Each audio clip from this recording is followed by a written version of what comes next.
Eu não apareço, não, né? A gente não está te ouvindo, Juni. Não, desculpa, eu tô sem falar mesmo. Peraí. Bom, então, acho que a gente já está com alguns participantes, e aí, para quem entrou agora, eu vou só pedir para o. Aqui a gente tem uma estrutura também, tem colegas do Gamboa, que são parceiros nossos, que estão Não aqui, quer que é aparecer, mas é isso? Não. uma instituição que trabalha dando suporte de tecnologia e de todas as questões da educação à distância. Então, a Júlia está aqui, o Persic, obrigada pela força que vocês têm dado para a gente. Eu queria só pedir para ver se já começa a botar no YouTube o vídeo para a gente começar. Será que a gente Já pode? está, já está, já está. Já está? Já. No meu não Eu estou está. até me vendo. Ah, pronto, acabei de me ver. Tá bom, atualizei. Bom, então pronto. Então eu vou iniciar falando um pouco sobre as pessoas que estão aqui hoje.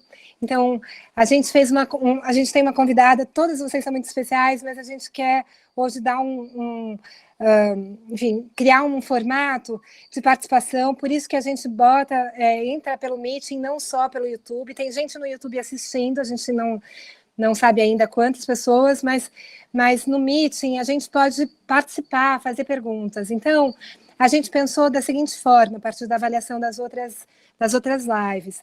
A gente queria começar pela Wilsa. A Wilsa Vilela é uma grande amiga e foi minha professora e é uma pessoa muito importante no movimento feminista, no movimento de mulheres que vivem com HIV/AIDS e no movimento das mulheres de modo geral. Ela é psiquiatra, é médica, ela é docente do curso de Ciências Sociais em Saúde pela Universidade Federal de São Paulo, é doutora em Medicina Preventiva pela Universidade de São Paulo também. E, mais que tudo isso, eu acho que ela tem uma capacidade incrível de trazer para a gente um pouco do que tem acontecido de verdade, tanto no cotidiano, quanto num âmbito mais, essa leitura desse âmbito maior. E a gente queria começar por ela, a gente vai ter outros convidados depois, e depois a gente vai passar para os outros convidados. E hoje a grande questão é que a gente tinha ouvido de várias mulheres que a pandemia traz ou fortalece algumas coisas que parece que já vinham acontecendo relacionadas à saúde, à saúde mental, a pressões, às desigualdades de gênero, ao racismo, à violência.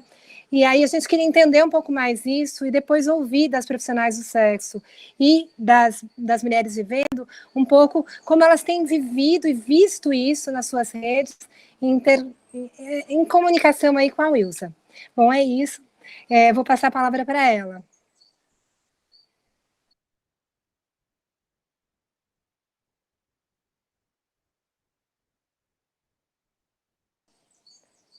Desculpa, será que a Wilsa está aí? Alô? Ela usa. Pronto, estava só Pronto. tentando abrir o microfone. Olá, boa tarde para todo mundo. Gente, eu sou uma senhora, tá? Essa habilidade aqui não é tão simples assim. Bom, é um enorme prazer estar podendo ter esse diálogo. Eu acho que nesse momento que todo mundo ficou mais recolhido, qualquer possibilidade de diálogo é legal, principalmente porque o recolhimento, eu acho que trouxe para todas nós momentos de reflexão, né, sobre o mundo, mas também sobre nós mesmos.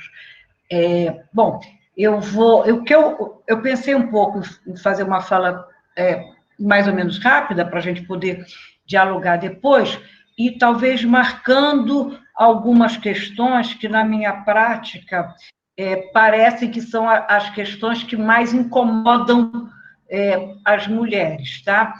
E porque as mulheres, quando se mede tanto saúde mental quanto doença, que são coisas diferentes, eu já vou explicar, aparentemente as mulheres costumam apresentar mais problemas de saúde mental e também em alguns quadros de doença há uma maior frequência nas mulheres. Claro que eu não vou fazer nenhum recorte muito específico para as mulheres vivendo com HIV, nem sobre as mulheres profissionais do sexo, nem sobre as mulheres negras, nem sobre as mulheres pobres, porque todos esses fatores serão agravantes à saúde mental, mas, aparentemente, existe a primeira questão, que é a questão das mulheres, qualquer mulher, tá? Então, talvez a primeira coisa para a gente pensar é essa diferença que eu comecei fazendo entre saúde mental e doença mental. Da mesma maneira que a OMS diz que saúde não é só ausência de doenças, se a gente pensa em saúde mental, tem a mesma história. Quer dizer, tem quadros de doenças mentais bastante bem conhecidos, estabelecidos, que trazem um enorme sofrimento, e lembrar que ser doente de qualquer doença, seja uma doença infecciosa como HIV, ou como a Covid, ou qualquer doença autoimune, ou câncer, ou as doenças mentais, nunca é culpa de quem ficou doente, né? Embora tenha algumas doenças muito estigmatizadas, que a gente tem mania de achar que a pessoa foi culpada de ter ficado doente, como é o caso do HIV durante algum tempo, né? Mas existe a doença mental, mas existe a questão da saúde mental, tá? Que não é o oposto. Quer dizer, ter saúde mental não é apenas não ter sintomas de doença mental. Para além disso, ser capaz de ter uma vida interessante.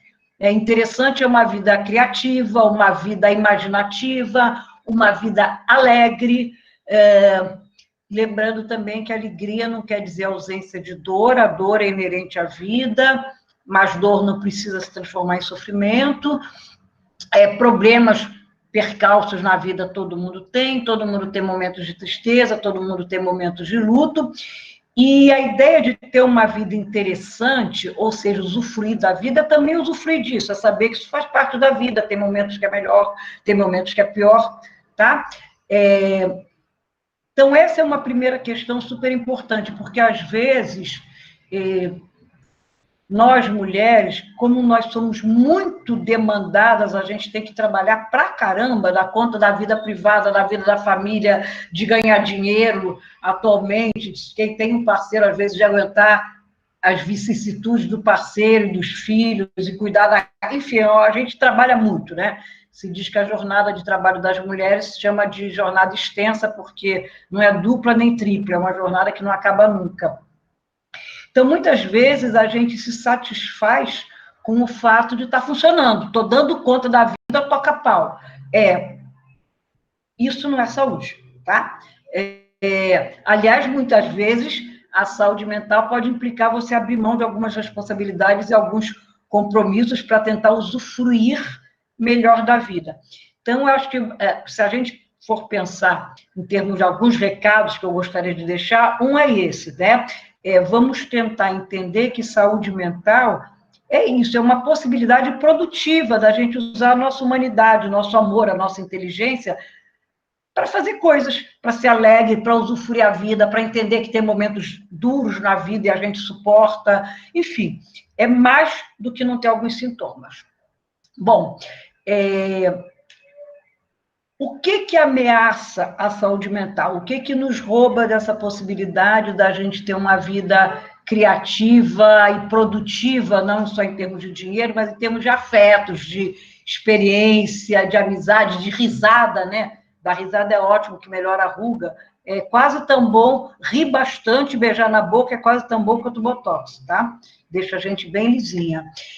Mas o que nos rouba? Uma é essa coisa que eu já acabei de falar. A gente é muito, muito, muito, muito, muito sobrecarregada de responsabilidades. Segundo, a gente é muito, muito, muito, muito sobrecarregada de ambiguidades. As exigências feitas às mulheres são sempre muito confusas. Enfim, se a gente não sabe onde é que se situa, né? Quer dizer, são muito confusas, tem todo esse discurso. A gente tem que ser bonita, a gente não pode ficar velha, a gente tem que ser magra, a gente tem que poder ir para o bar e beber com as amigas, mas não pode encher a cara e cair bêbada pelo meio da rua. A gente tem que ser várias coisas muito contraditórias ao mesmo tempo, quase como regras. Isso é claro que também se impõe aos homens, mas às mulheres muito, muito, muito, muito mais. É só a gente abrir, ficar 2 minutos qualquer site agora, para a gente ver o quanto tem, quanto a vida íntima das mulheres, não sei quem posou sem calcinha, não sei quem deixa mostrar o peito, não sei quem, enfim. Essa coisa que a gente é para o outro, né? E para o outro exige juventude, beleza, mas também cordialidade, também sensualidade, também amorosidade, enfim. São muitas exigências muito disparatadas de modelos, né? Isso para nós é muito difícil, porque cada uma de nós é única. Então, nós nunca caberemos em nenhum modelo, porque a gente não é igual a ninguém, a gente só é igual a gente mesmo, né? E o modelo pressiona a todas nós, de formas... Alguns modelos vão pressionar mais, tem gente que é menos encanada com a beleza, mas é mais encanada com a velhice, tem gente que é mais encanada com ter que ter uma parceria estável, porque uma mulher que não tem um amor na vida parece que é mal amada, não existe a possibilidade de você... Ter amor é bom, tá? Ter amor é bom, mas paga-se sempre um preço, né? Que é uma negociação com o outro. Às vezes tem momentos que a gente não quer pagar preço nenhum, não quer negociar coisa nenhuma, ou quer ter amores e afetos de outras formas que não os modelos conjugais tradicionais, né? São pequenas coisas, eu não vou falar de outras, que nos afetam, porque a principal coisa que nos afeta, para além dos modelos, para além do sobretrabalho, são as diversas formas de discriminação que acontecem conosco, né? Já temos uma básica discriminação por sermos mulher, discriminação no sentido de discriminamento. Tem coisas que nós não podemos porque somos mulheres, ou se fazemos é feio porque somos mulheres, ou se fazemos, mesmo sabendo que pode ser considerado feio por alguém, a gente se expõe. É o caso de, por exemplo, sair uma moça linda à noite de madrugada, ela sempre correrá o risco de ser violada, violentada, e isso vai sempre alguém dizer que é porque ela quis. No caso das profissionais do sexo, por exemplo, sobre quem rola um enorme estigma e preconceito, primeiro assim, é profissional do sexo porque gosta, e gosta de transar, como se quem não fosse profissional do sexo também não gostasse de transar. Como se quem paga para transar com aquela pessoa também não gostasse de transar e, eventualmente, não gostasse de fazer do sexo um negócio comercial, como é feito em diferentes situações e não só na situação de trabalho sexual, tá? Mas... Então, a sexualidade das mulheres é sempre muito discriminada, mas também a assertividade, também uma mulher que sobe na vida, as pessoas tendem a falar um pouco mal. Então, você tem todas as formas de discriminação. E quando você é preta, ou você é lésbica, ou você é profissional do sexo, ou você é tudo isso ao mesmo tempo, ou você é gorda, ou você é feia, ou você vai ficando velha, ou qualquer dessas coisas, só piora. Né? Não é à toa que a imagem que a gente inventa para botar medo nas crianças é a bruxa malvada. A bruxa malvada é uma mulher velha e feia. Esse modelo, sabe assim, a coisa mais má que pode existir é uma mulher velha e feia, porque é como se uma mulher velha e feia virasse má porque deixou de ser mulher, né? Enquanto está linda e jovem, é boazinha. Todas as fadas são lindas e jovens, né? E louras, né? E as bruxas malvadas sempre têm cabelo escuro, ou branco, e são feias e são velhas, tá? Então, o que pega nesses estereótipos? O que eu posso falar disso para vocês aqui, essa convenção não me livra de estar no mundo que produz isso, ou seja, não me livra de viver isso. Eu posso ter mais crítica, posso não comprar todos esses estereótipos, mas eu não vou viver sem comprar algum deles, e sem eventualmente sofrer, e sem eventualmente me sentir pouco confortável no mundo, tá? Então, pensar que a condição das mulheres e das diferentes mulheres, e das diferenças entre mulheres, em geral, são fatores de risco para a saúde mental, não necessariamente para a doença, mas para a saúde mental, pensando nessa coisa da alegria, da liberdade, da criatividade. Sem liberdade não tem criatividade, né? Bom, então, deixando isso pendurado, essa ideia que a saúde mental da gente, a gente já tem que fazer um esforço para conseguir ser livre, criativo e alegre, viver a vida com alegria, viver as experiências com prazer, mesmo as experiências duras. Entrando no lado das doenças, quando eu falo que as doenças, alguns quadros de doença mental são mais frequentes em mulheres, eu vou falar os 3 que são reconhecidamente mais frequentes, mas tem um quarto também. Os 3 é um pouco que a Júlia falou, depressão é muito mais frequente em mulheres do que em homens, ansiedade é muito mais frequente, picos de ansiedade em mulheres do que em homens, insônia é muito mais frequente em mulheres do que homens, e alterações de humor, tá? Alterações de humor vai desde o transtorno bipolar típico até pequenas oscilações de humor, que atualmente está na moda, qualquer oscilação de humor, as pessoas falam, ai, bipolar, como se fosse xingamento, né? Fala, ai, fulaninha é bipolar, fulaninha é para... Atualmente, chamar de bipolar era como antigamente era xingar a mãe, né? É como se fosse uma puta ofensa, e não como se fosse, para quem tem uma alteração de humor, um enorme sofrimento, né? De qualquer maneira, as alterações de humor, elas percorrem um leque muito grande, mas... tanto nos quadros depressivos, de ansiedade, de alterações de sono, de alteração de humor, nós somos muito mais propensas a isso. Tem algumas explicações que explicam por que isso é desse jeito.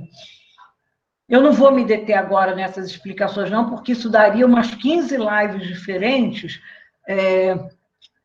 mas a gente pode guardar duas coisas, já que eu não vou dar explicação, mas tem 2 pistas para a gente pensar numa longa explicação. Uma é aquilo que eu falei, a gente tem muito mais fator de risco. Né? A gente tem muito mais fator de risco, a gente tem uma vida muito mais difícil, então o embate para a gente se manter viva com dignidade, ser feliz, ser livre, é sempre um embate muito, muito mais árduo, muito mais estressante, e a gente tem que se defrontar muito mais com essa coisa da ambiguidade que eu falei. A gente está o tempo todo tendo que ser duros, né? Cumprir regras que são ambíguas entre si. Então, isso em si já é um fator importante para que a gente não goze o tempo todo de saúde mental, mas que também nos fragilize e nos deixe mais vulneráveis para alguns quadros de doença.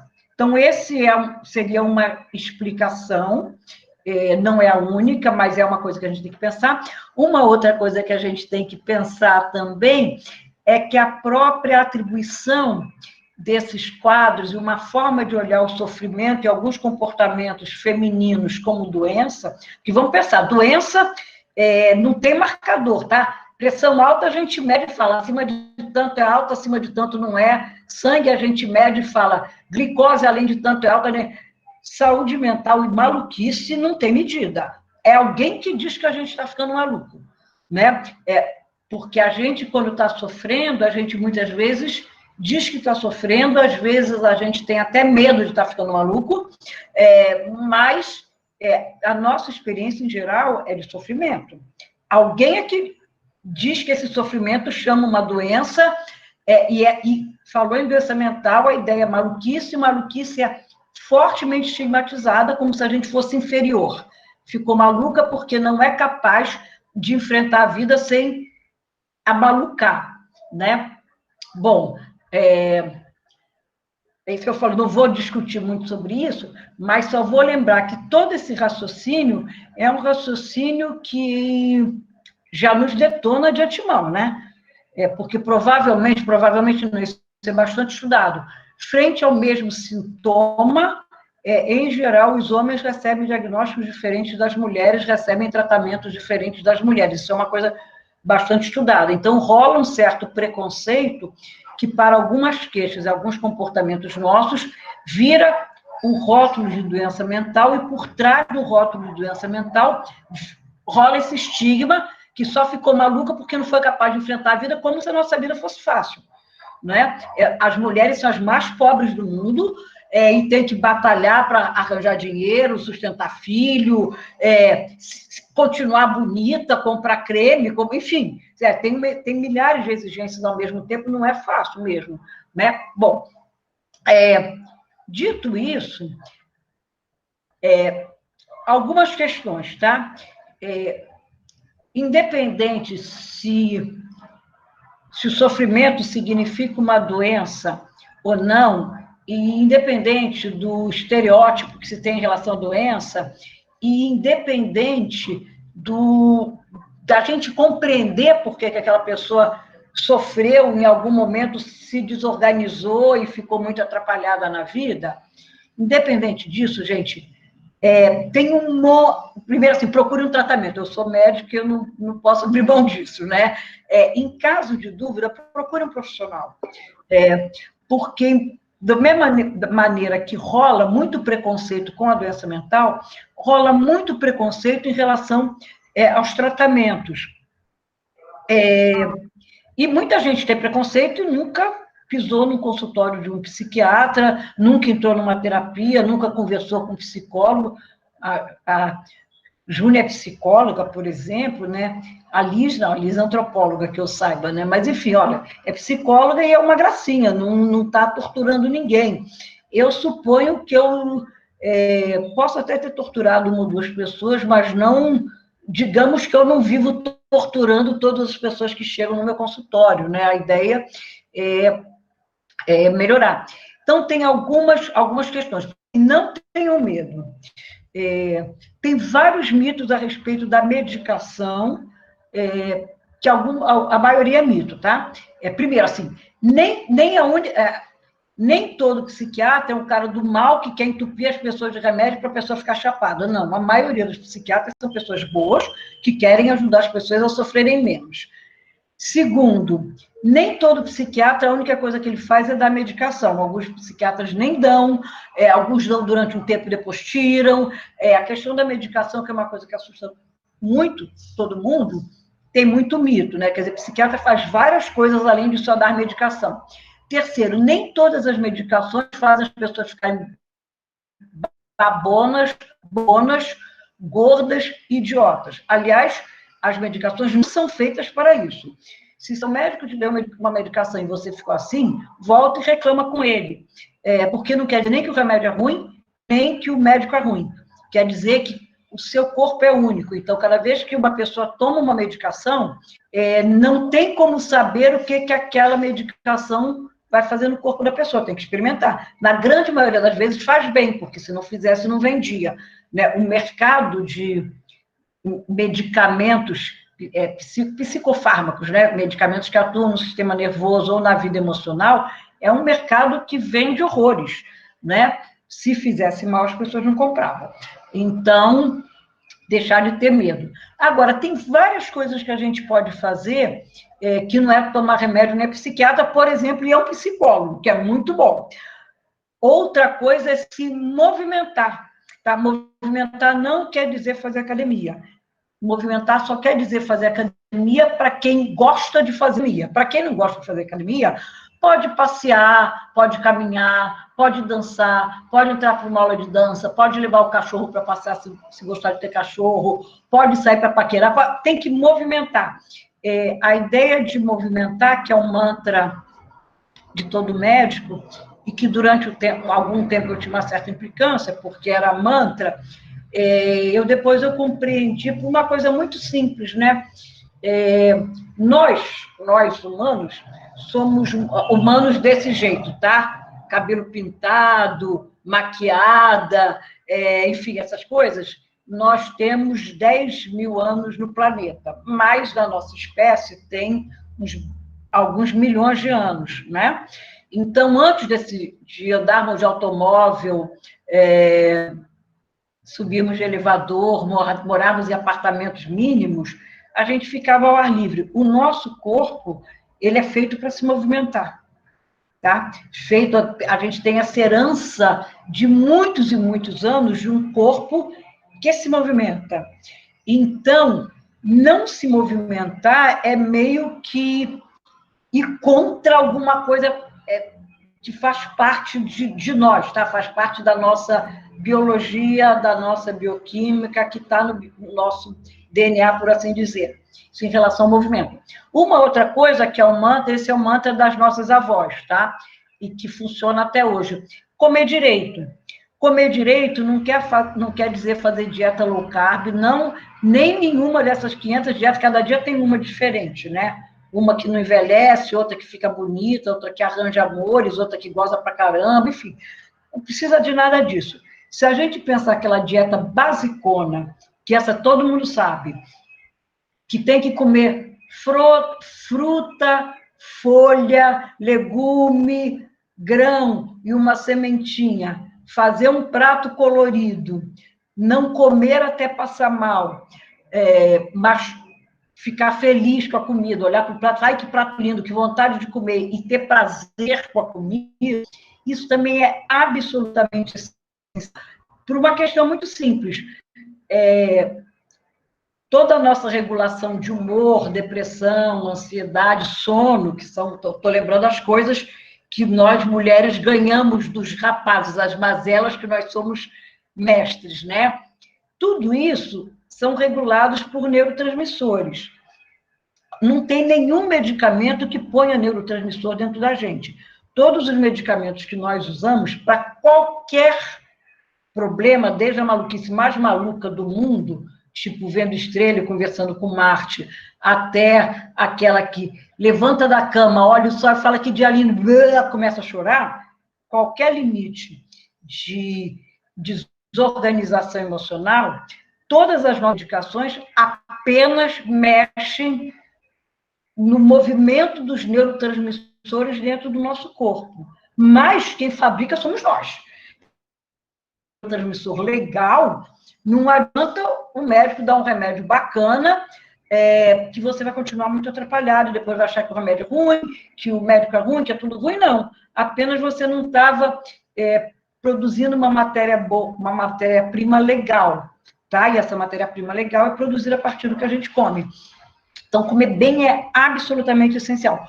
Muitas vezes, isso é uma corrente muito forte entre profissionais de saúde numa orientação mais natureba, a gente consegue equilibrar muito bem os estados de depressão, de ansiedade, apenas melhorando muito a alimentação, trazendo exercício para a vida, porque isso acaba regulando também o sono e traz uma estabilidade de humor, que são os grandes quadros nos quais nós sofremos, tá?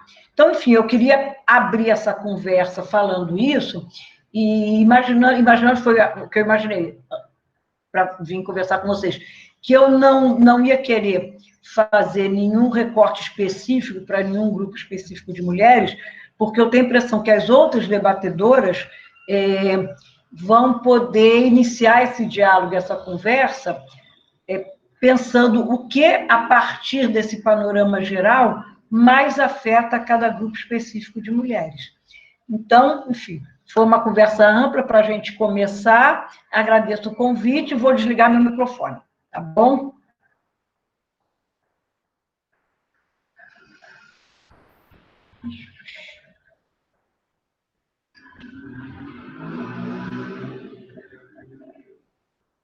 Juni?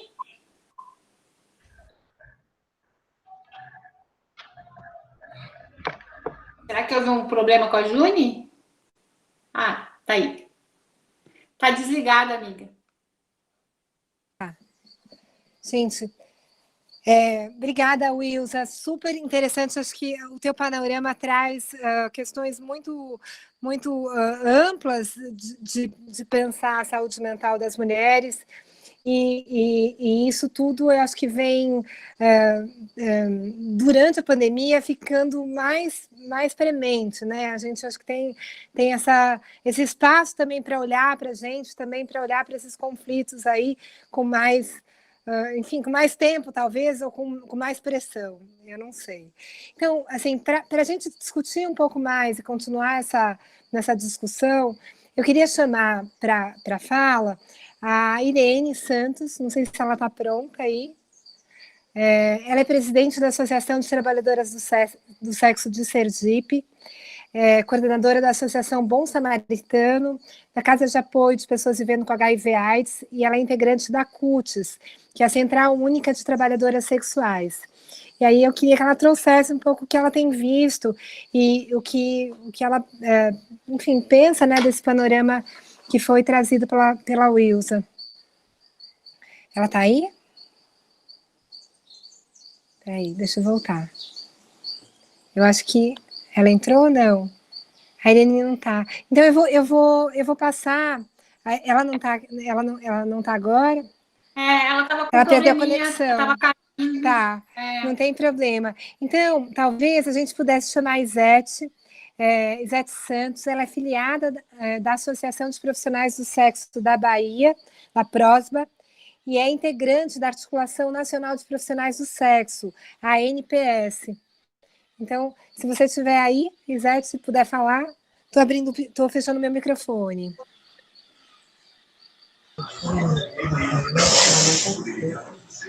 Cadê? Olá, ok? Ok? Pronto. Tudo ok? Tá ok. Tudo certo, a palavra é tua. Pronto, Isete Santos, associação, né? Daqui de Salvador, a Prosma, membro há mais de 10 anos. Participei de vários eventos, contribuições, né, na instituição. É a questão que eu estava ouvindo a doutora falar, muito bem colocado, são essas questões de tudo que a gente está passando, né, essa pandemia, essa coisa assim louca, né, que a gente está vivendo e afetando. Eu estava conversando com a Fátima e ela me disse assim, Zete, o clima está cada vez mais complicado, porque as meninas estão devendo aluguel, a questão do corpo, a questão da mente, que isso tudo em si, nas profissionais do sexo e trabalhadoras sexuais, move muito e se limita, né? Vai cada dia mais, para elas são mais dificultosos. A questão do dia a dia, essa questão do dia a dia para se labutar hoje, se antes era mais preocupante, imagine agora com toda essa questão. E ressaltando que toda a fala, gostaria assim de saber um pouco aonde tudo isso nos almeja, né? Nos acontece com a gente e afeta e bastante, né? Como eu tenho outras colegas e ela comenta, Zete, está cada vez mais difícil, porque os clientes desaparecem, poucos são fidedignos, e eles não têm esse contato de pele, corpo, situações que são as coisas mais próximas. E bole muito com o cotidiano da gente, bole com a mente, o estresse, filho dentro de casa, não tem escola, não tem creche, não tem comunicação, nem eventos, instituições, esses aí estão suspenso. Quer dizer, uma reunião para poder desestressar tudo isso acaba realmente não acontecendo. Então, realmente, bole muito com o psicológico, principalmente das trabalhadoras. É complicado, sim, e muito complicado mesmo. A gente está sobrevivendo, né? Nós somos guerreira e como labutamos, né? Cada dia a gente mata um leão, né? Por dia, para sobreviver. É uma luta. É uma vida, né, que dizem que é fácil, mas não é fácil, não tem nada fácil. É muito complicado e difícil, e agora está mais difícil ainda. Tem pessoas, eu estou indo em tal lugar assim, está fechado, e a disputa, e aquilo tudo, e a gente como membro, às vezes fica até como saber como é que negociar, porque fica meio complicado. Viu? Quem vai entrar agora, gente?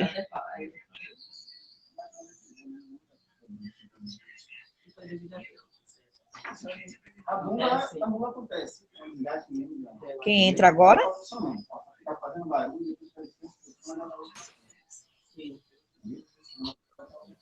Obrigada.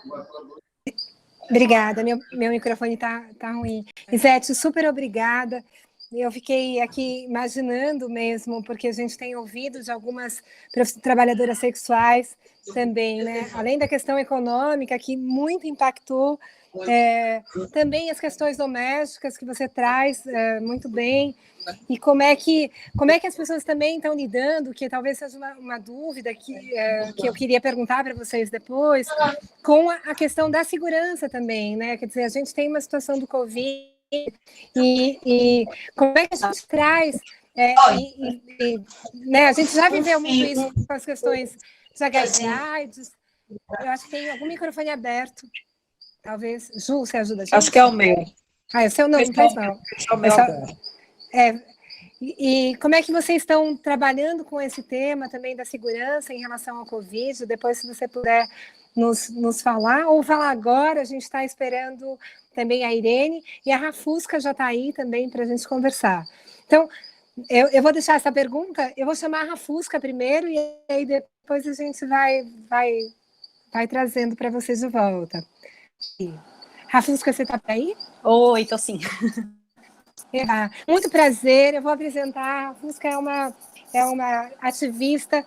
Eu tive o prazer de conhecê-la muito jovem, eu não sei se ela vai lembrar, quando eu estava ainda no Ministério da Saúde. É uma pessoa que faz toda a diferença, é psicóloga também, e tem trazido as questões da vivência do HIV e das questões das juventudes aí. Então, queria muito te escutar e você trazer um pouco como é que você tem vivido isso, como é que você tem visto essas questões da saúde mental também. E obrigada por ter aceitado nosso convite. Olá, Juni, a todas e todos. Eu acho que também temos companheiros aqui, né? Primeiro, me desculpar pelo atraso. Eu estava dando uma aula justamente com jovens e falando sobre visão combinada. A gente está sempre nessas... Continuando, né? De alguma forma, acho que é importante, até mesmo para a gente se manter aí, né, ativa, continuar fazendo nossos trabalhos de alguma forma. Então, agradeço o convite, o espaço, e ainda mais falar de saúde mental em plena pandemia da Covid, né? A gente sabe que qualquer processo de isolamento, né, seja ele aí com relação a uma pandemia assim, ou com outras questões da vida, né, a gente sabe que isso mexe com a nossa saúde mental. E falar disso com relação, né, a mulheres, né, a jovens, enfim, a pessoas que vivem com HIV, em específico, né, falando aqui sobre mulheres, ser mulher, eu sou HIV positiva, eu nasci com HIV, então tenho uma vida longa aí nessa trajetória, mas a gente sabe, né, que a gente tem aí uma questão específica, né, das pessoas que vivem com HIV, das mulheres que vivem com HIV, que acabam descobrindo aí, né, a questão da condição num momento inesperado, muitas vezes, da vida, com seus parceiros fixos. Então, literalmente, é uma bomba que cai sobre esse corpo, né? Trazendo todo um estigma social, todo um peso aí que, né, deixa aí a gente um pouco perdida, às vezes, nesse processo, né, de traição com o companheiro, ou de um julgamento no serviço de saúde quando vai se fazer e tem um teste de positivo, como esse profissional, né, relata essa sorologia positiva para essas mulheres, tem todo um julgamento, não só um julgamento verbal, mas comportamental desses profissionais, né, que reagem com caras, com gestos, né, que aí impactam já nesse primeiro contato com esse novo olhar com relação, né, a se descobrir uma mulher positiva no Brasil, nesse mundo tão aí preconceituoso, né? Então a gente já entra nesse mundo, né? As mulheres positivas, inclusive, né? Falando enquanto aonde o espaço que eu ocupo hoje, que é o Movimento Nacional de Mulheres, a gente sabe que quando a gente está nos encontros, né? Quando a gente escuta os relatos, às vezes essas mulheres só têm esses espaços para falar sobre essa vivência, né? E muitas delas sofrem sozinhas, muitas delas vivenciam esse, né, HIV sozinho. O processo em si de cuidar da saúde mental não é facilitado pelo serviço de saúde. Às vezes é um profissional, né, que, enfim, atende aquela pessoa. E a gente tem escutado também das próprias mulheres que o profissional, às vezes, só quer saber sobre o HIV e não quer que ela fale sobre outros relatos da vida. Então, são várias barreiras aí, várias questões, né, que vão aí prejudicando esse ser, estar e viver com HIV, né, sendo uma mulher positiva do Brasil. E em tempos de pandemia, a gente sabe que questão de emprego, né, impacta pessoas que vivem com HIV e mulheres mais ainda, né? Inclusive, mulheres trabalham em serviços, né? Muitas vezes fora de um serviço de carteira assinada, então trabalham em serviços, né? Fugiu o nome agora, mas enfim, trabalham em profissões que não têm uma renda estável, né? Então trabalham muitas vezes com arte, com artesanato, trabalham vendendo coisa na rua, né? E justamente por o próprio preconceito do HIV, porque às vezes são mulheres que estavam vinculadas ao serviço de saúde, mas foram aí mandadas embora, muitas vezes por um preconceito enrustido, né? De que, enfim, usam outros motivos para mandar essa mulher embora, e elas acabam aí ficando, né, há muito tempo, inclusive mulheres que vivem com HIV há muitos anos, né? Que têm aí mais de 20, 30 anos de HIV, estão aí fora do mercado de trabalho, aí a renda, não conseguem sair, não conseguem não conseguem encontrar com outras mulheres, não conseguem ir a instituições como, né, nossa amiga falou sobre as companheiras que são profissionais do sexo, que não tem nem o espaço da instituição para irem, né, para conversar, para se sentirem acolhidas, abraçadas. Então essa pandemia aí veio um pouco também para essas mulheres se reconhecerem como pessoas e se olharem, né, esse olhar para dentro de si e sentir essas questões, porque muitas aconteceram de voltar o luto com relação a saber do diagnóstico, esse medo de ir para a rua, dessa Covid que a gente não sabia como que acontecia, como que era, que remete todo aquele processo anterior de quando as mulheres se descobriram com HIV lá no passado, lá na década de 80, 90, enfim, pode ser que tenhamos companheiras aqui com mais de 20 anos de sorologia, né? Então a gente sabe que a gente tem todos esses processos e também temos o processo da violência, né?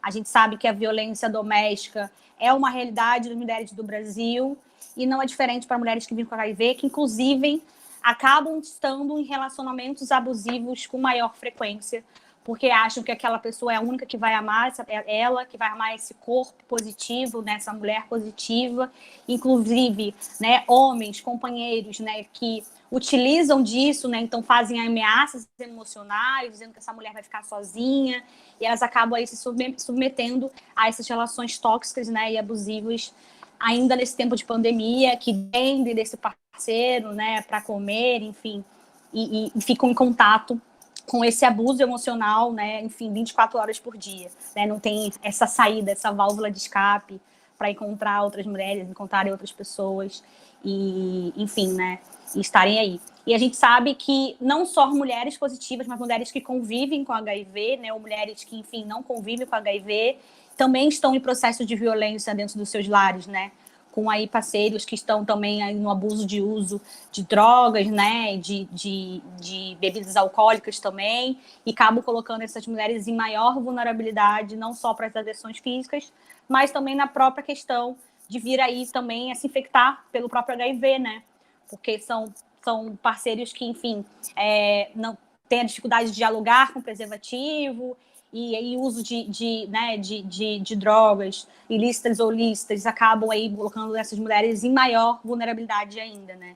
Então a gente tem aí enfrentado não só a Covid, mas outros problemas que se relacionam, que estão aí somatizados nesses corpos, e é impossível qualquer pessoa não estar sendo impactada pela pandemia, seja pelo próprio vírus ou por todas essas questões que abarcam esse viver e esse se relacionar com as pessoas, né? Que a gente está aí encontrando e vivenciando, e a gente tem que encontrar algumas formas, né? Ou seja essa live para falar sobre isso, ou seja a gente, né, dialogando com essas mulheres. A gente tem aí a rede social, lógico que nem todo mundo tem acesso, mas hoje no Brasil esse acesso está mais facilitado, então trocar essas vivências é importante, ter esses espaços é importante. Também é uma válvula de escape para a gente se sentir escutada, acolhida, falando sobre isso também ajuda esse processo aí nosso com relação à nossa saúde mental, né? Como eu disse, eu estou fazendo outros trabalhos, agora não tô trabalhando, né, de fato remunerado, mas podendo ter, né, eu tenho, enfim, todo um privilégio em casa, de estar em casa, ter comida, ter teto, né, por conta dos meus pais, mas eu também me manter ativa tem ajudado nesse processo de se sentir trancada dentro de casa para qualquer pessoa, né? É um impacto, então a gente tem que procurar válvula de escapes para a gente se sentir bem conversando, enfim, ouvindo música. Eu peguei um pouco da fala da doutora, né? Enfim, até peço desculpa pelo atraso novamente, mas ela falou muito, eu peguei a fala dela que ela fala, né? Sobre a gente encontrar coisas que deem prazer, né? Que dêem uma satisfação emocional, seja comendo bem, olhando para a comida e vendo aquilo de alguma forma, seja escutando música, fazendo atividade em casa. Inclusive, eu estou acompanhando uma senhora que vive com HIV que eu tenho na rede social, e ela todo dia ela grava um TikTok dançando músicas, né? Então, né, é um processo também da gente poder se conectar com essas novas questões e transformar de alguma forma em algo positivo por uma pandemia que, enfim, está matando pessoas, né, impactando as nossas vidas. Mas é isso.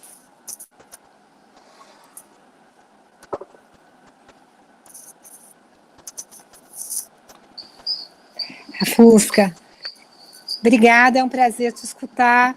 Acho que você traz também essa vivência das mulheres que vivem e me chama muita atenção e imagino que não seja fácil na pandemia também. A gente também recebeu muitos relatos das redes de mulheres que sabem sua sorologia, ficaram sabendo agora sua sorologia, e nos serviços de saúde parece que também sido bastante difícil. A gente sabe que muitos de saúde não estão atuando como estavam atuando antes, as organizações, enfim. Eu acho que são desafios grandes aí para a gente pensar como dar suporte também, porque a gente há 30 anos, mais de 30 anos, vem trabalhando com as mulheres que vivem com HIV/AIDS e com os homens, enfim, com os jovens, mas eu acho que a gente ainda tem muito a aprender como a gente pode lidar com isso durante a pandemia. Então, super obrigada por trazer algumas pistas para a gente. Obrigada aí. E eu queria agora chamar a Célia para falar. Ela vai falar pela CUTES. A gente teve um outro problema com a outra participante, mas a Célia pode trazer um pouco para a gente essa perspectiva da rede. Eu vou chamá-la, só um minutinho. Celinha, você está aí? Estou aqui, sim. Pronto, fechei e estou abrindo para você. Fechei o microfone. Eu sou Célia, sou coordenadora da CUTES, Central Única de Trabalhadores e Trabalhadora Sexual. Como a nossa companheira que era uma das protagonistas dessa live teve problema, então eu vou fazer uma fala no lugar dela. Como a Rafaela falou, quando a Rafaela estava falando, eu até achei que ela estava falando das trabalhadoras sexuais, porque é igual. Nesse momento de pandemia, a saúde mental das trabalhadoras foram lá para cima, porque perderam os pontos onde trabalhava, como sustentar a família, nem todo mundo tinha direito a auxílio, e, assim, foi uma loucura. Então, a saúde mental das prostitutas nesse momento é uma coisa assim que como eu diria, é muito preocupante. E o pior de tudo é onde buscar essa ajuda para as trabalhadoras, porque em época de pandemia ninguém pensou nas prostitutas de forma alguma, em saúde mental, como alimentá-las, como ajudar a não se infectar de HIV/AIDS. E assim, é uma loucura total falar da saúde mental da trabalhadora sexual nesse momento. Até porque elas já eram invisíveis, mais invisíveis, elas ficaram nessa época de pandemia, e com a pandemia veio toda uma conjuntura junto, sem pegar em dinheiro para sustentar suas famílias, tudo, sem lugar para trabalhar. Como a Rafaela falou, algumas pessoas que trabalhavam ficaram desempregadas, como o trabalho das prostitutas era nas ruas, era nos bordéis, e em época de pandemia tudo foi fechado. Então, assim, a nossa saúde mental foi lá para cima. A gente ficou mesmo com o palavreado de loucas, sem saber o que fazer nessa época de pandemia. A doutora estava falando que a gente tem que se amar. Não, eu estou com problema, eu estou assim. Eu acho assim que a gente tem que estar buscando assim, os nossos direitos sobre a gestão, pensar na nossa saúde mental, que a gente, às vezes, vai para a droga, não é porque a gente quer ser usuária da droga, é porque a gente não encontra saída, não encontra ajuda e acaba até caindo. E, assim, é muito triste falar de saúde mental, de trabalhadora sexual. Nós não somos diferentes das outras pessoas. Nós somos igual às outras pessoas. Temos problemas e só falta nos, assim, nos dar o direito de ser respeitada como cidadã que somos e ter toda a nossa seguridade e os nossos direitos assegurados. E assim, quando eu participo dessas lives com a ECO, eu me lembro que na época a gente estava fazendo uma live e a Júnia entrou e eu falava na hora, quando ela entrou, que eu falava assim, que a gente precisava de ajuda para ter esses espaços para falar e falar com pessoas que nos entendem, que falam a nossa língua, que falam da nossa saúde mental. É muito importante quando as pessoas têm uma preocupação com um certo público que acha que é vulnerável. Nós não somos vulneráveis. Nós só precisamos que as pessoas nos dê respeite o nosso direito da gente ter um médico para a gente também, que a gente tenha a saúde da gente, como é que eu posso falar? Cuidada, como outra pessoa qualquer.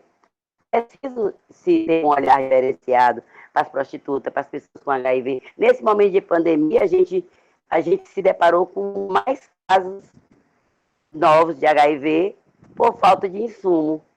Olha só, fala sério, né, cara? Por que a AIDS também não é uma pandemia? Porque é uma coisa que está só se alastrando e a pandemia, uma hora vai acabar, que tem uma vacina. E a AIDS, a gente é obrigada a conviver com ela, né? Porque nunca ninguém se preocupou com essa vacina. Pois é isso.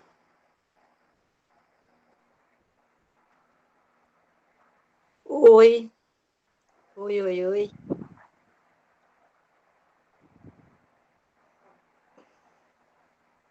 Estou escutando. Júnior, ninguém está... Júnior, teu microfone está desligado. Pronto, desculpa. Isso. Eu clico, mas ele não vai. Desculpa, gente. Muito obrigada, Célia, por primeiro topar, falar para a gente e participar aqui desse espaço. E acho que as questões que você traz refletem muito as questões das trabalhadoras. Acho que a Diana... Eu vou passar para a Diana, então, que está aí querendo falar. Pode ser, Diana? E aí a gente segue. Pronto, querida, manda ver. Boa noite aí, já é a noite. Aqui em Natal já está noite, né? Boa noite aí para todas e tem alguns homens aí, né, nessa live. Eu tô achando maravilhosa, tá, vocês. Eu não sei para quem foi que eu falei para alguém que eu não gosto de falar sobre saúde mental. Eu acho que é porque a minha família já tinha um louco, né? Meu irmão tinha problema mental, já venho de uma avó também que terminou louca por conta do álcool. Então, assim, eu sou meia, sabe? Sou meia... quero distância em relação à saúde mental. Só que a gente quer distância, mas não tem como, né? No trabalho que eu vivo e mais coordenando assim um grupo de mulheres, fica muito difícil, né? Trabalhar perto delas, né? E ver que as coisas que estão acontecendo, que aí começa a mexer também conosco, né? E é todo aquele parafusado, porque é o cliente, né? Vem a questão do cliente, vem a questão do dono do ambiente onde a gente trabalha. Então, para onde a gente se vira, começa as cobranças. É muita cobrança, então a gente vê a hora, sabe? Se a gente tiver autocontrole, a gente pira, sabe? Pira legal. Então, eu fico aí, vendo aí a Rina tudo falando, né? Essa questão aí da AIDS, né? Tem a questão agora aqui que está me incomodando muito, é a questão da sífilis. Então, são vários fatores que vai fazendo com que a nossa saúde mental, sabe? Quem já tem, né, aquele diagnóstico lá para trás, né, de familiares, E tudo isso acontecendo ao nosso redor é de pirar, viu? Quero aproveitar que estou com a fala, né, e procurar saber aí da médica, né, se é verdade, né, se é mito ou verdade, que a maioria dos psiquiatras, eles são loucos também. Ou acabam loucos ou já são loucos. Obrigada.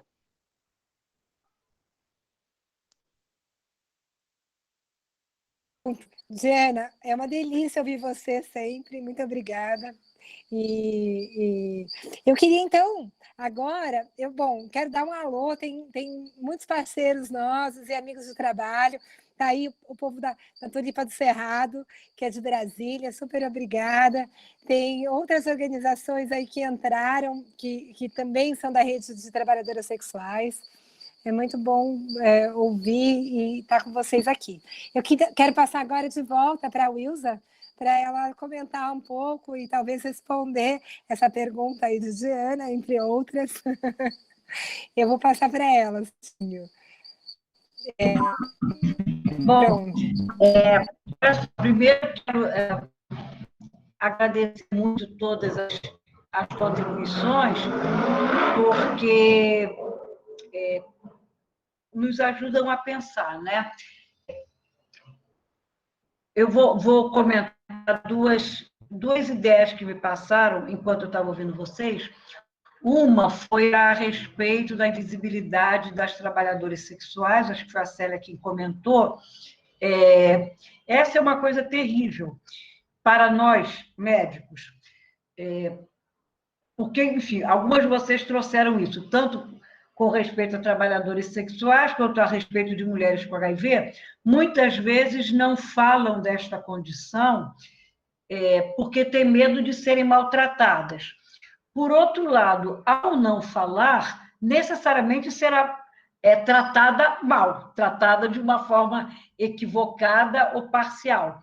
Quando eu falo que essa é uma coisa terrível, porque muitas vezes eu me perguntei, já conversei isso, inclusive, com o Júnior, com a Liz, é interessantíssimo, eu atendo um monte de gente todo dia. Hoje, por exemplo, até chegar essa hora da gente se encontrar, eu já atendi 23 pessoas.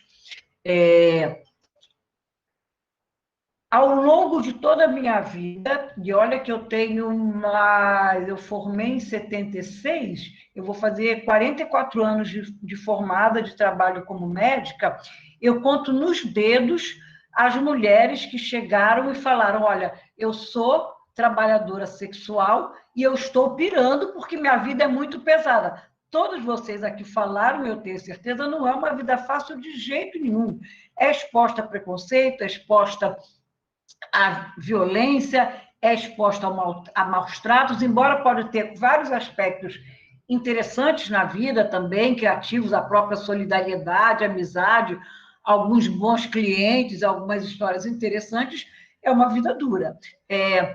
Mas é isso, assim, eu nunca, quer dizer, eu conto no dedo as mulheres que chegaram e falaram que eram trabalhadoras, quanto foram muito poucas e nenhuma falou essa história. Eu venho aqui porque eu acho que a minha vida e o tanto de estigma e dificuldade que eu tenho que enfrentar a cada dia fazem mal à minha saúde mental e eu precisava que o médico me ajudasse a eu estar mais forte para enfrentar esses problemas, né? Então, enfim, é uma confusão, né? Porque se por um lado, é claro que deve ter várias pessoas que já passaram no meu consultório, na minha clínica, e que, na verdade, era essa questão, quer dizer, está assoberbada porque tem uma vida muito, muito, muito pesada e se sentiu pouco à vontade de me falar da sua vida. E na hora que não fala, eu também não consigo ajudar como a pessoa mereceria, né? Então, esse é um dilema, esse desafio que me chamou a atenção no relato de vocês, que eu acho que é um desafio mesmo.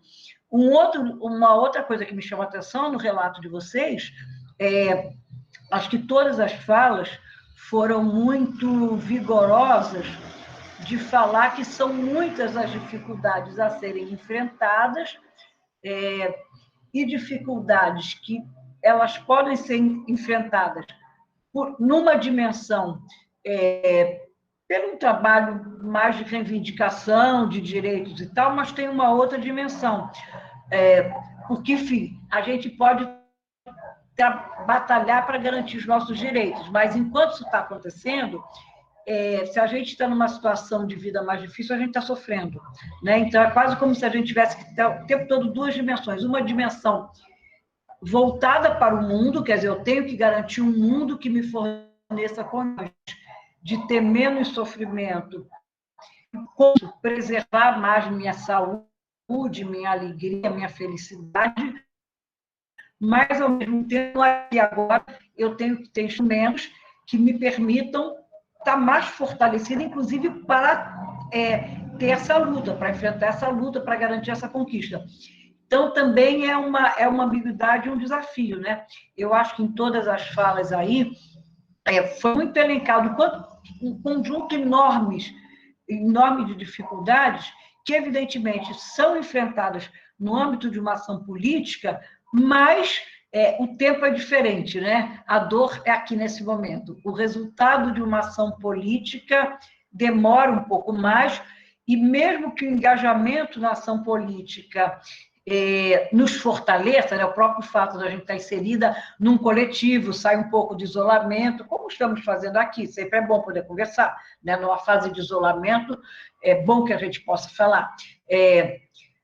Então, a ação coletiva nos fortalece, mas não necessariamente é suficiente para me livrar do sofrimento aqui agora, da minha dor aqui agora, da minha depressão do aqui agora, do eventual alívio, abuso de substância que eu morro para me aliviar de uma dor, já que eu não tenho outros recursos, os recursos fornecidos pelos poderes públicos são insuficientes e, às vezes, incompetentes.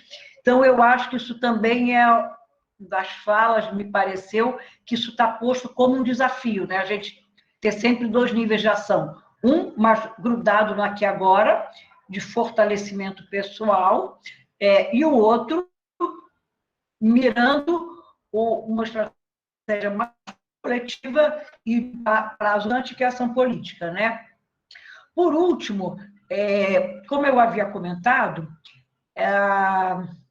a classificação de alguém como mais doido ou menos doido é sempre dado pelo outro, né? Foi uma coisa que eu comentei. Se alguém chega e fala assim, nossa, eu acho que eu estou ficando doido, em geral, essa pessoa está bastante centrada e avaliando que está num momento difícil. Porque, na grande maioria das vezes, quando alguém fica doido, é porque alguém chega doido, você está fazendo coisa que não deve, né? Então, com isso, eu quero responder a pergunta da pessoa que falou se psiquiatra é doido ou não é, eu não sei, depende da atribuição. Se você achar que os psiquiatras que você conhece são doidos, é possível que para você eles sejam, né? Já que esse é uma avaliação que sempre é o olhar do outro.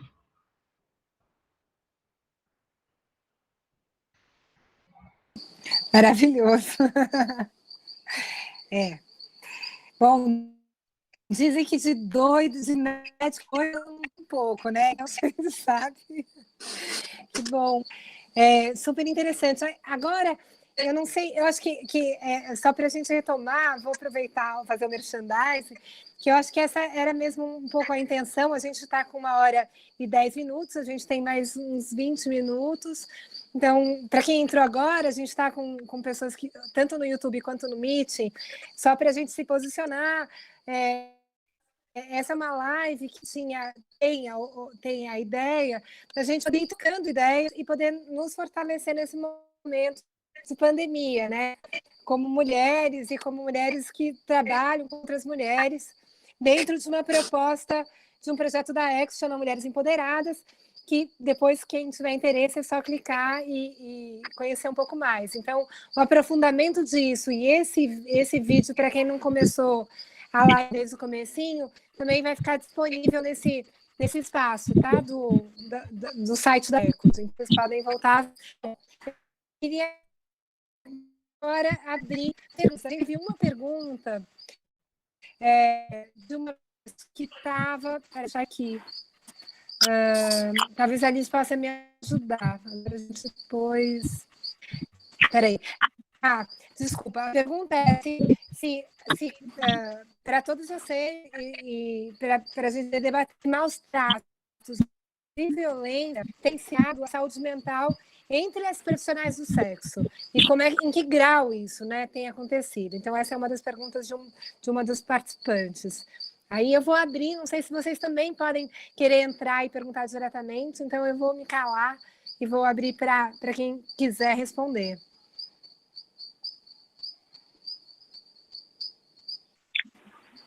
Olá, boa noite. Eu posso falar alguma coisa? Claro.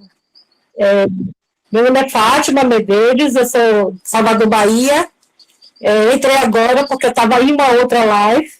Eu achei interessante, queria poder participar do início, mas infelizmente o meu. E eu da articulação do sexo, sou da PROSMA, Associação Prostituta da Bahia. Sou trabalhadora sexual, tenho 54 anos e eu acho que eu nunca me deparei com tanta cena que eu tenho visto nesse momento. Ontem, eu saí para resolver uma coisa na Praça da Sé, no Pelourinho, aqui em Salvador, e encontrei algumas amigas minhas que estão morando na rua. E eu achei até que elas estavam indo para o Pop Rua, porque elas também são atendidas lá. E eu vi uma colega minha que tinha mais ou menos uns 4 meses que a gente não se encontrava. E eu achei que ela estava extremamente diferente da forma que eu a conheço há muitos anos, né?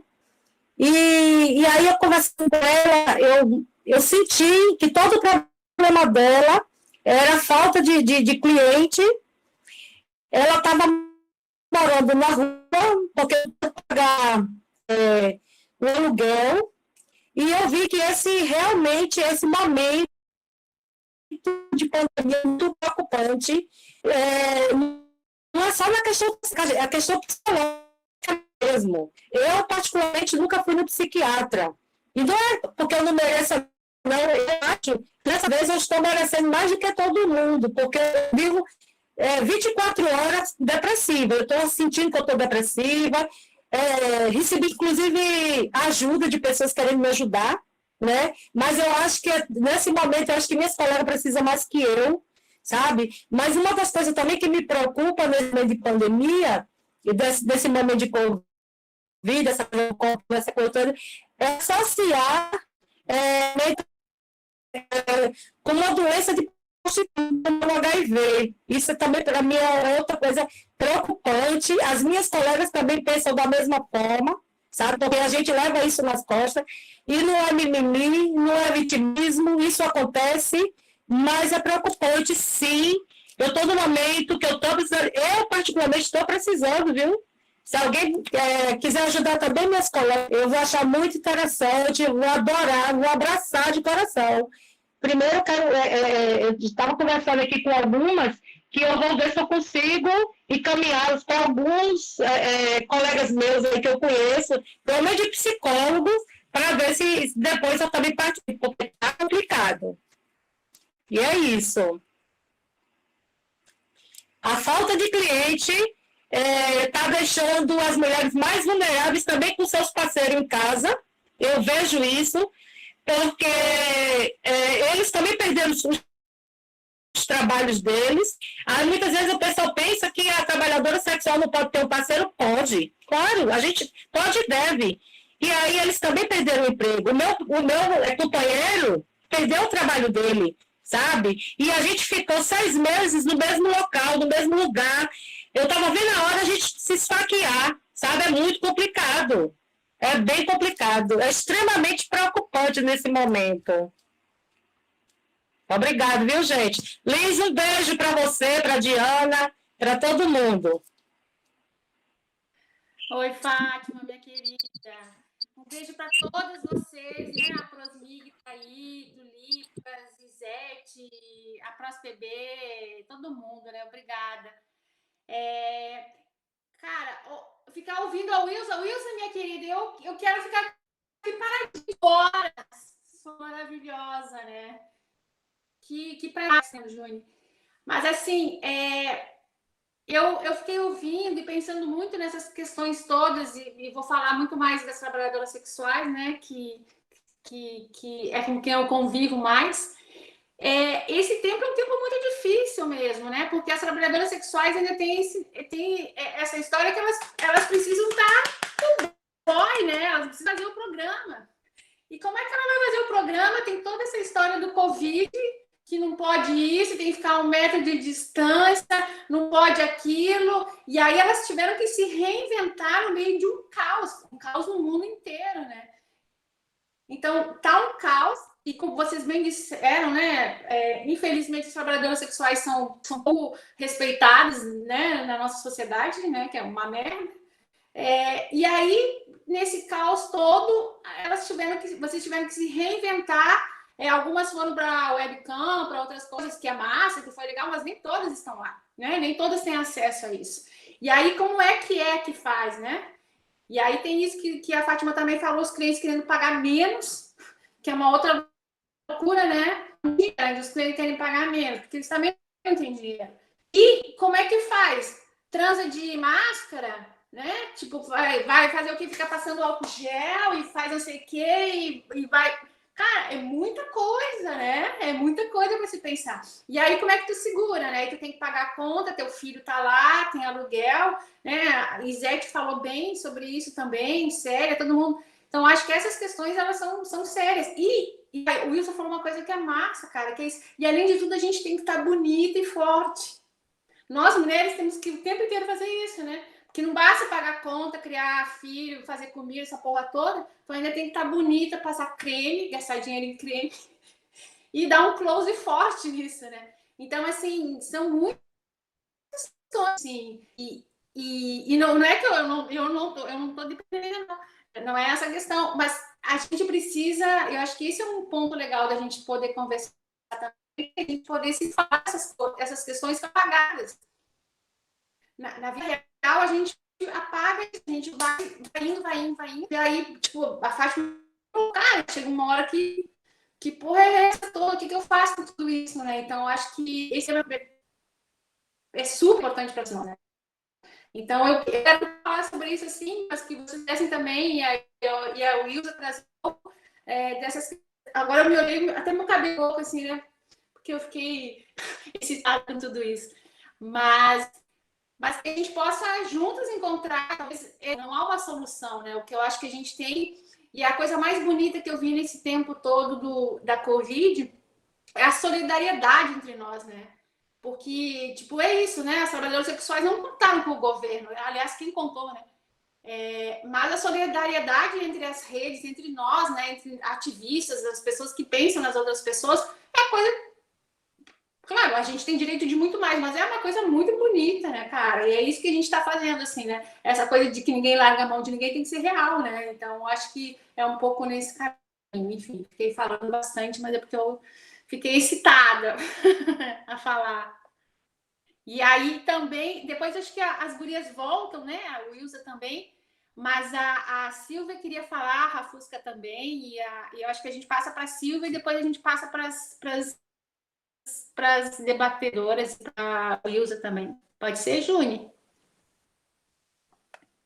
Fala, Silvia. Oi, gurias. Um prazer enorme aqui ouvi-las a todas. A Vilsa, em especial, disser que leio bastante seus artigos, e é muito legal tudo isso. E dizer, então, eu sou Silvia, do Movimento Nacional das Cidadãs Positivas, vivo com HIV/AIDS já há quase 30 anos, e nós, mulheres vivendo com HIV, somos, em primeiro lugar, mulheres, né? E essa pandemia está nos afetando como mulher, em primeiro lugar, não é? E mais ainda, vivendo com HIV/AIDS, que é ainda complexo, né? Apesar do que se fala, ainda enfim, com rotinas, falta de acesso e uma série de questões, assim como as profissionais do sexo e outras em diversas situações, né? A abertura atual dos serviços, nesse momento, são os homens que estão sendo oportunizados de certa forma. As mulheres continuam à deriva, né? Mesmo que as mulheres tenham oportunidade, que surja algum tipo de trabalho, de fato, não tem essa oportunidade, porque são responsáveis pelos filhos, pelos cuidados de outras pessoas, por não ter escolas, não ter creches. Então, assim, é uma sobrecarga assim, sobre-humana em cima das mulheres, né? E a falta de acesso à saúde mental, na verdade, já é algo decorrente mesmo antes da pandemia, né? E as mulheres sempre foram muito afetadas. Mas, atualmente, essa demanda é extremamente maior. Então, um pouco a Liz trouxe, né? Que nós, mulheres do movimento social, nós que estamos, né, nos apoiando, né, mutuamente, mas eu acho que o que a gente poderia fazer mais, né? De que maneira é uma pergunta, ao mesmo tempo, uma reflexão de como nós podemos, de fato, auxiliar de verdade, né? Que estratégias que a gente pode se valer nesse momento, né? Tanto nesse momento da pandemia, mas que perdure, né? Pós-pandemia, para tentar minimizar, né? Todos esses danos que estão nos causando, né? Essas questões socioeconômicas e as questões de gênero. É isso.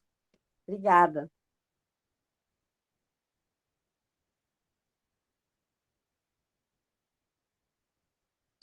Oi, Silvia, obrigada. Prazer em te escutar também. Obrigada. Acho que esse é um longo caminho, né, para a gente ir construindo, mas é muito bom te ouvir também. A Silvia é uma grande parceira, a gente tem discutido esse projeto juntas, então só quero agradecer. Eu queria passar, então, como a Alice falou, agora para a Rafusca. Ela também quer trazer um pouco mais, algumas questões. Vou passar para ela. Ai, obrigada. Silvia, que bom te ver aqui, em falar nisso, né? Estamos juntas aí sempre. E a Alice também, não vi que ela estava aqui. Meu Deus, quanto tempo! Ai, que bom esse encontro. Não, só queria fazer uma pontuação que acabou fugindo. Cheguei no supetão também aqui. Que é bom a gente também trazer, né, como a Silvia pontuou, o pré-pandemia, vamos assim dizer, né? De que medicamentos que a gente toma enquanto mulheres vivendo, né? A gente tem medicamentos que mexem diretamente com a nossa saúde mental, né? Afetando aí o sistema nervoso central, que são esquemas ditos de primeira linha, né? Que são esquemas, antes era o efavirenz, né? Que tinha toda uma relação de toxicidade no sistema nervoso central, com relação ao estresse, a variação de humor, né? Então, a gente já tem aí também esses medicamentos que mexem com a nossa saúde mental, né?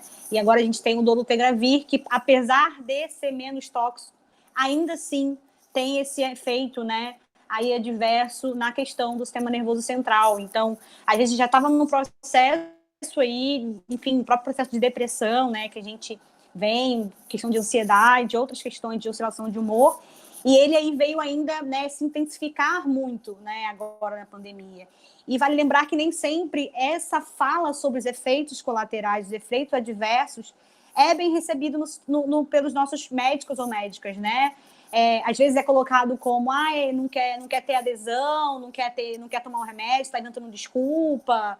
Ou, é assim mesmo, daqui a pouco passa, só que você só tem consulta depois de 3, 6 meses, então você fica um período aí sem acessar essa troca, esse diálogo com o médico. E muitas vezes a gente tem essa troca pelo próprio espaço que a gente ocupa, então a gente fica sabendo que tal efeito está acontecendo por companheira diz, né? O próprio dolutegravir tem mexido com o corpo das mulheres, né? Enfim, as mulheres estão ganhando peso, então mexe com a autoestima também. E isso em pandemia tem ficado ainda mais em evidência. Então, são questões também que não são muito faladas, né? O próprio medicamento ele não foi pensado em corpos de mulheres cis, né? Ele foi pensado em um padrão masculino, né? De homens brancos gays. Então, também a gente tem toda essa questão de toxicidade no corpo das mulheres, que ele fica muito mais tempo nos nossos corpos, né? As toxinas. Então, eu que tenho 29 anos, a Silvia que tem aí, né, mais ou menos 30 anos de sorologia, o quanto que a gente recebe essa toxina no nosso corpo, né? E tudo isso pesa de alguma forma, né? A gente vai descobrindo essas coisas e vai pesando, e com quem se fala, qual é o espaço que a gente tem aí o departamento que se somou às outras, né, as outras doenças crônicas, então esse diálogo está mais, né, distanciado, a gente não tem mais esse diálogo tão aberto. Enfim, a própria redução, né, de verba para as instituições que atendem essas populações, que fazem essas atividades. Então, também já é uma questão, o sucateamento do SUS e a dificuldade do acesso, né? É bom falar assim, quem hoje tem um dinheiro sobrando para marcar um psiquiatra ou um psicólogo, sabe? No mínimo aí, numa consulta popular, a gente paga em média 60, 70 reais por sessão, né? Falando que tem essa questão de terapia. Então, que já é um valor alto, né? Em pensar em alguém que não está tendo renda, em plena pandemia, e a questão, enfim, de acesso virtual, ter acesso à internet. Então, são muitas barreiras, né? São muitas barreiras que a gente enfrenta e são muitas coisas que não vêm só de agora. Vai pesando, né? Vai acumulando, vai se transformando em uma bola de neve. E, às vezes, muitas pessoas que estão à frente ficam nesse diálogo. Só que quem cuida da gente, né? Quem cuida dos cuidadores, assim? Quem cuida de quem está à frente das instituições, sabe? Quem cuida de quem é representante do movimento de mulheres ou da rede das profissionais do sexo, né? Então, a gente sabe que isso pesa também. Muitas vezes a gente se silencia ou por achar que os outros vão nos julgar, né? É aquela velha história, né? Psicólogo não pode ter um processo de depressão, tristeza, ansiedade, né? É psicólogo. Médico não pode não ficar doente, né? Então, a gente tem essas questões também, inclusive eu tenho, né? Em ser jovem, que vive com HIV há muito tempo, que sou psicóloga, eu não posso dizer que eu não estou bem, né? Assim, é quase uma coisa imposta no próprio movimento em si, que tem a gente também como referência. Então, também é importante esse olhar, né? De pensar em quem cuida, né? Do cuidador. E uma coisa que a doutora falou, sobre a questão do falar sobre o HIV, né? A gente sabe que o falar é muito mais difícil do que o esconder. Porque o falar e ficar exposta a todo momento, desde o momento que você fala a primeira vez, você não tem como voltar atrás. Você falou uma vez abertamente que vive com HIV, aquilo vai sempre chegar na frente de você. Você pode ser qualquer coisa. Viver com HIV muitas vezes chega primeiro, né? Então, a gente sabe que esse estigma é muito forte. Então, é bom tomar um pouquinho de cuidado quando a gente fala sobre isso, porque tem uma carga muito emocional, pesada, histórica desse estigma por nossos corpos. Quando a gente fala sobre o HIV, eu converso muito isso com uma companheira minha do movimento social, que é a Vanessa Campos, que ela não consegue mais se relacionar com ninguém, né? Ela é uma ativista, assim, que está sempre falando, está em espaços, mas quando ela fala sobre questões emocionais de vínculo, né? A Van tá aqui, que bom, a Van tá aqui. Então, a gente conversa muito sobre isso, né? Do quanto você pode ser bonita, você pode falar bem, estar bem de saúde, mas pesa as relações. A gente precisa de relações humanas, sexuais, afetivas, emocionais, né? E quando a gente fala sobre o HIV, a gente sabe que isso impacta diretamente nas nossas convivências, né? E nas convivências amorosas também, né? Então, a gente sabe que tem todo esse peso do HIV. Então, é um pouco preocupante, às vezes, a gente escutar isso.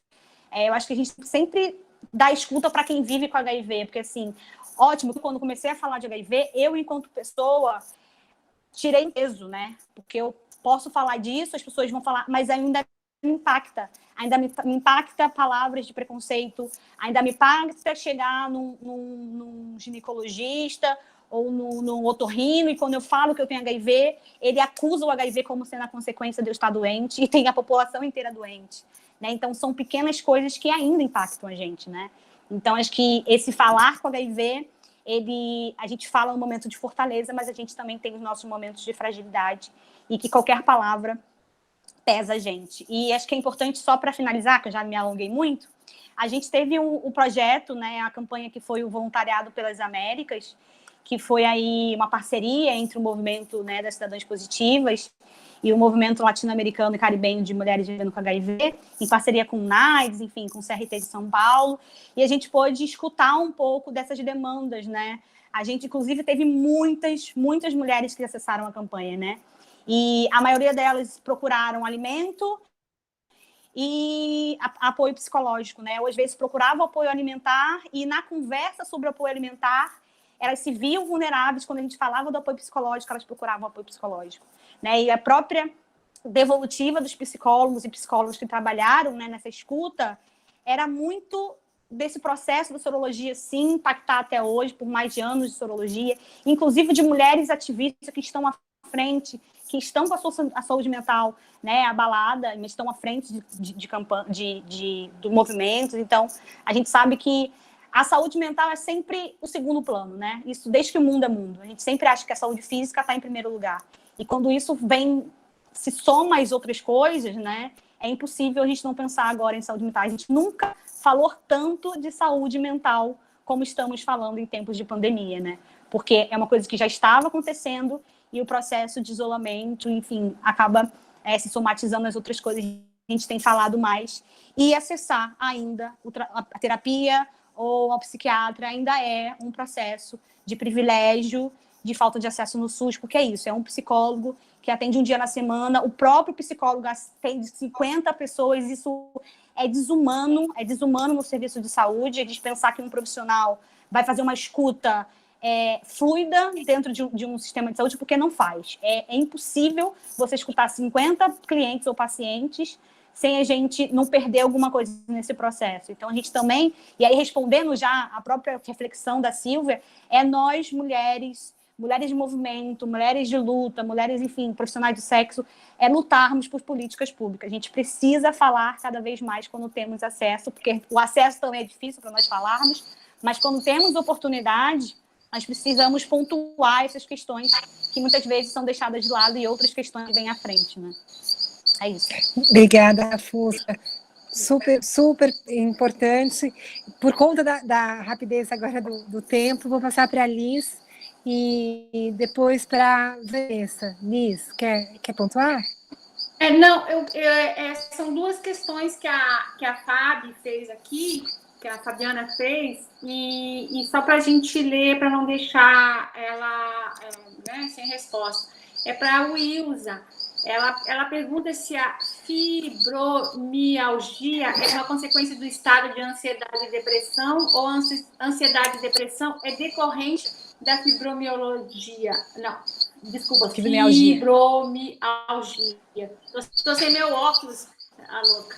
E talvez até não tenha uma relação. Enfim, é só para não deixar a Fabiana sem uma resposta. E aí a gente passa para a Vanessa, que está conosco também, e aí depois a gente vai tentando encerrar, né, Júlia? Porque a gente já está com o nosso horário.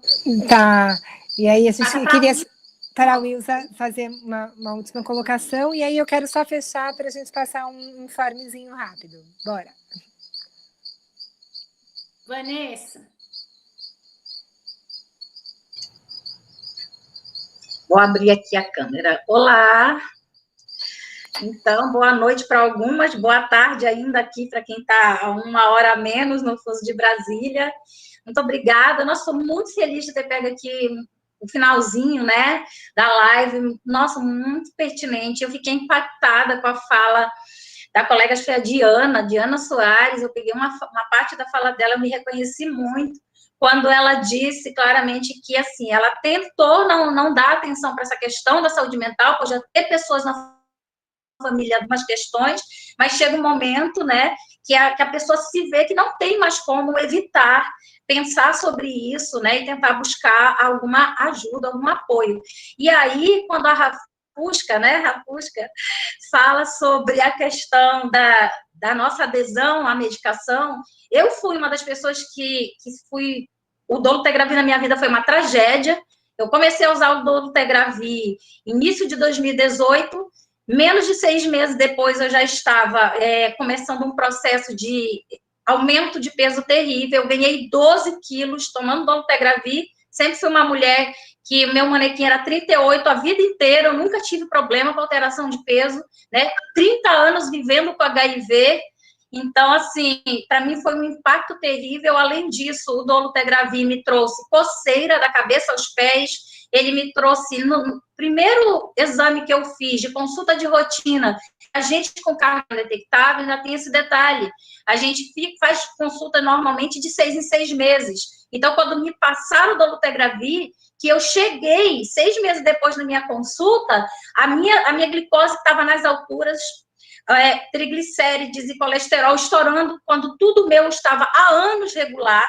Nem assim o médico que me atende percebeu e compreendeu que era o dolutegravir que estava me fazendo mal, né? Então, aí veio a pandemia e a gente tenta correr atrás do nosso trabalho na militância, cuidar de casa, cuidar dos filhos, tudo que a gente abraça enquanto mulher nessa sociedade, fazendo múltiplas tarefas e tendo que estar, como a Alice falou, tendo que dar um close sempre legal, né? Porque é isso, a gente passa por isso.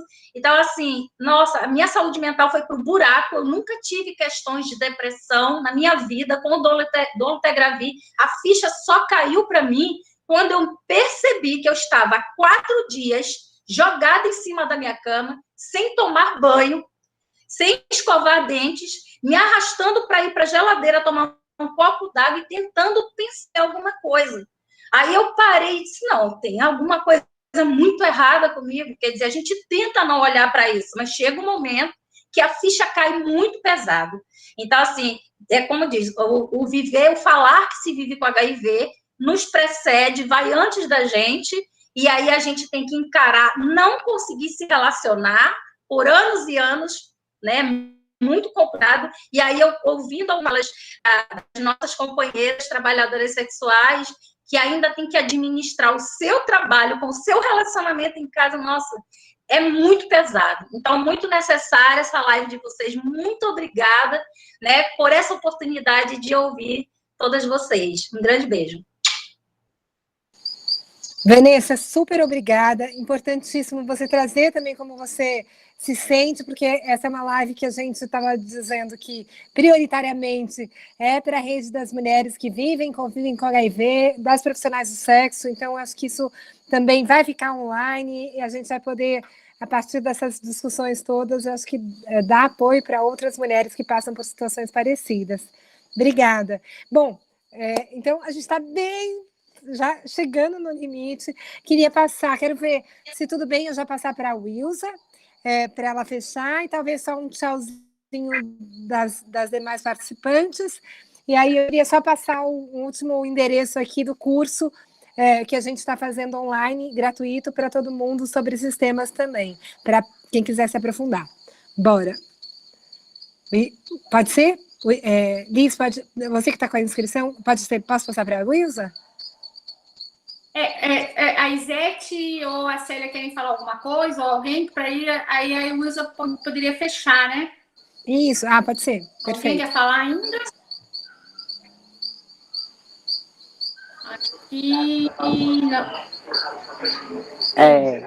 Assim, eu queria só agradecer mesmo, porque assim, cada dia que se passa, a gente vê que o projeto fica mais maravilhoso, com mais vozes, mais pessoas se apresentando, falando de igual para igual, as dores de uma é a dor da outra, e assim, é só felicidade falar com essas mulheres que são assim uma referência para nós. Muito obrigada. E até a próxima, galera, mas hoje foi melhor o dia da live que mais eu gostei. Parece que as coisas improvisadas dão certo. E queria aqui pedir desculpa pela nossa amiga Irene, que não conseguiu fazer a fala dela, porque a internet estava muito ruim. Uma boa noite e boa tarde para todas. Muito, muito obrigada. Oi, eu vou então responder rapidamente. Fibromialgia e ansiedade e depressão é tudo farinha do mesmo saco, tá? Então, não é uma coisa que causa a outra, ou uma que causa... Enfim, não tem muito essa relação. Para a gente, a depressão é sempre uma doença inflamatória, tá? Mas os sintomas da depressão, quer dizer, é inflamatória do ponto de vista do que acontece dentro do corpo. Então, a fibromialgia é uma forma dessa inflamação aparecer, não é a única. Tem muita gente que fica deprimido e não tem as dores da fibromialgia, mas todo mundo que fica deprimido fica mais susceptível a ficar doente, fica com o cabelo mais feio, fica com a pele mais feia, tá? Porque a depressão, embora a gente viva ela como uma coisa apenas emocional, ela mexe com o corpo inteiro, porque a gente é uma só, né? Não existe um corpo e uma emoção fora do corpo. As nossas emoções, elas habitam o nosso corpo, fazem parte do nosso corpo, então todo estado emocional ele traz uma alteração corpórea também, tá? Então, a fibromialgia, ela é, sim, uma manifestação corpórea de um estado depressivo que, por sua vez, muitas vezes, não todas, mas muitas vezes, os estados depressivos, eles derivam de um estado de estresse ou de ansiedade anterior. Tem uma brincadeira entre nós, psiquiatras, falando toda ansiedade mal manejada acaba, em algum momento, virando um episódio depressivo, tá? Então, é tudo farinha do mesmo saco. Vou acabar a conversa, que a gente estava em cima da hora, querendo retomar alguma coisa que a Silvia falou, que é essa história assim, ainda estamos fazendo pouco. Não sei se a gente está fazendo pouco, estamos fazendo o que pode, mas com certeza a gente pode tentar fazer um pouco mais. Eu acho que hoje, essa experiência de hoje foi exatamente um exemplo de uma tentativa de fazer um pouco mais. Propor uma pauta que não é uma pauta frequente, várias pessoas falaram aqui, esse tema de saúde mental não costuma aparecer, às vezes é um tema escondido, às vezes é um tema que assusta, que as pessoas, não quero falar isso, que vai me remeter para aspectos da minha vida muito complicados. Então, eu acho que ao propor essa pauta e juntar pessoas tão diferentes, que têm experiências diferentes e que podem trocar, eu acho que já é uma maneira da gente avançar um pouco mais nas coisas que é possível fazer, né? E, com certeza, eu acho que uma coisa que a gente está vendo com a pandemia é essa força da solidariedade entre as mulheres, e eu acho que é o que vai conseguir nos tirar do buraco, desse enorme buraco que a pandemia tem nos colocado, a todas nós, de formas distintas para cada uma, óbvio, mas o que vai conseguir nos fazer sair do buraco é essa enorme corrente de solidariedade entre as mulheres que tem aparecido. Agradeço muito a chance de estar aqui conversando com vocês. Muito obrigada, boa noite. Obrigada, Wilza. Foi bom, enfim, sempre é muito bom te escutar. Eu acho que esse assunto também vai estar... a gente vai trabalhar um pouco mais nele no curso, então, se vocês também tiverem interesse, acho que dá para a gente ir trocando. E, por fim, olha, eu queria só apontar algumas coisas. A Diana trouxe uma pergunta de qual é o momento certo de buscar psiquiatria, como é que as profissionais do sexo podem usar os medicamentos, como é que a relação do medicamento com as bebidas. Então, infelizmente, a gente não vai conseguir responder aqui, mas a gente promete levar essa discussão para dentro do curso e tentar dialogar com vocês também sobre isso. Bom, é um prazer muito grande. Eu acho que ainda, só para uma discussão, ainda falta para uma despedida, a Isete não falou. Então, eu vou passar para ela e aí a gente fecha. E aí, antes de passar para ela, isso, gente, olha, quem tiver, tiver interesse, acessar em www.ecos.org.br. Embaixo também, na live, tem um endereço direto para o curso. Então, é um curso de 20 horas e a ideia é dar oportunidade para as trocas entre a gente. Então, quem quiser também divulgar, o curso é gratuito, e aí lá a gente vai ter esse vídeo, mas tem outros vídeos de profissionais bastante interessantes, e um pouco dessa discussão aí sobre HIV,